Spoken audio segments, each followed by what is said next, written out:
I'd like to move now to the Office of Diversity, Equity, and Opportunity. So there was a recent Rhode Island Foundation study, and it appeared that the state's not in compliance with the minimum purchasing and construction contracts for women and minority-owned businesses.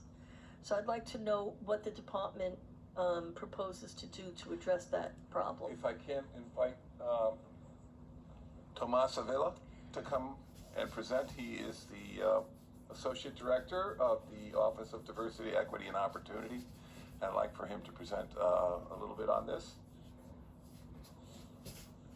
Welcome, Mr. Ávila. Good to see you again. Good to see you as well. Thank you. Yes, I am very familiar with the report that you just mentioned, and actually, it's what was quoted was what came out on the disparity study last year, and very much I've been addressing that since I came into the office, and it was because the governor gave me a mandate to actually make sure to enforce compliance and make sure that the MBE community gets their due. We actually went to a reconfiguration back in January.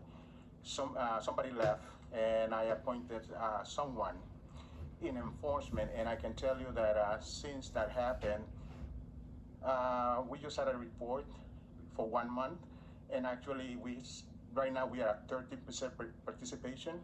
It has been hovering around 6 or 7%, and the difference is twofold. One, the support of the governor and the director, and with that, it has allowed me to enforce and look for collaboration from companies and divisions, and that is actually working. Including the quick pay issue, Mr. Ávila? Because we were having some problems for quite some time with the construction contracts where the minority-owned businesses were coming in as a second-tier vendor, and the primary general contractor was forcing them into taking a haircut on their payment if they wanted to get paid quickly enough. Has that whole thing been resolved? Are we paying our minority business owners and construction workers in an appropriate time? It hasn't been resolved 100%, but it has been improved. And it has been improved because 2 years ago, I actually participated on a commission that the previous governor put together to look into that. And there was actually some introduction of legislation to clear it. It didn't pass, but there was a pilot program that actually was put in place in DCAM to actually expedite prompt payment. Unfortunately, COVID came and put a hold on that. But it's something that I am planning to address going forward because I'm very familiar with it and I also know the need of it. But again, I'll get back to you with more information, but it's being addressed. I would appreciate that. I'd hate to think that any of our MBEs or WBEs end up going out of business because they chose to do business with the state and they're not getting paid in a timely manner. Right. And in that regard, I can also share with you that we've been working very closely with purchasing in that regard, and it is not only enforcing payment, but actually making sure that when we approve a project with an MBE participation, there's expediency in actually collaborating with these individuals to get their, not necessarily prompt payment, but a collaboration to make sure to avoid exactly what you say, because it is detrimental in several ways. One, needless to say, if we lose MBEs, we actually lose qualified individuals, and then on the other hand, it causes delay in the projects that we need to approve, but we are on top of it. So you know that last year, the General Assembly passed the Climate Act, and one of our focuses was that for new construction as best as possible would be green construction. So my question is, what, if anything, are we doing to make sure that the minority construction companies have the proper certification and skill sets to get a piece of the green construction that will be coming in the future years for the state? In that regard, I actually have a pending meeting with the Director of Energy because I am just as concerned as you, and I have expressed that concern. And not only a concern, but actually an invitation to sit at the table and address that issue because it's just as concerning to me as it is to the state. And I do plan to, I can also share with you that To that extent, I'm actually participating in a partnership between the Department of Education and the Department of Energy and our office. And part of that pilot is around the energy issue, and it gives me an opportunity to actually be in contact.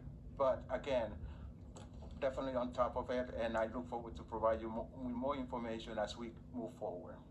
Thank you for that, Mr. Vila. I could see you're definitely on top of it. And I see that my colleague, Rep. Tabone, has some questions. Go ahead, Chair. Rep. Thank you, Tomás. It's nice to see you. Nice to see you as well. So, my question is, one, how much money did we award in the last year in contracts in Rhode Island? Actually, I have to get back to you because the last figure I saw. And this is not MBE, I'm talking in general. And because if it's $1 billion, that means MBE should have participated at least 100 million. Right. Well, in that regard, it's not that straightforward because from that $100 billion, taking into account payrolls and a lot of other items, from what I understand, actually in $1 billion, as far as MBE participation, it comes down to about $700 to $800 million from that. Because again, don't forget that a big chunk of that is of Rhode Island expenses is human services and payroll. So which again, so the whole. We're going from 10% to less than 1%. Not necessarily. 10% of $100 million is still right on target because the percentages on the expenses for construction and services.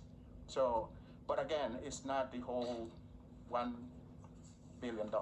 I get it, but I mean, we're talking about $1 billion circulating through a few entities. Because let's face it, in Rhode Island, there's just a few entities who really control the game, right? And the minorities, you're in this position, obviously, to make sure that we scale this not just up, but significantly up. Yes. And my thing is, can we work backwards? Can we say, well, this is the amount of money we expect it's going to hit the economy through the state this year, and this is the goal is that the minority and WMBEs, the WMBEs, And WBE. WBEs,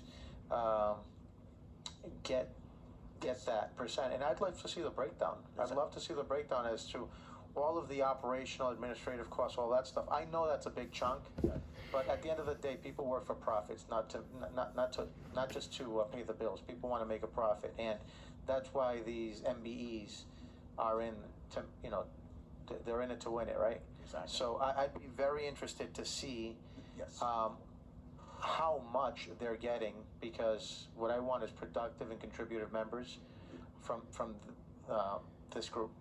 Right. No, and actually, that I'm working on. Actually, when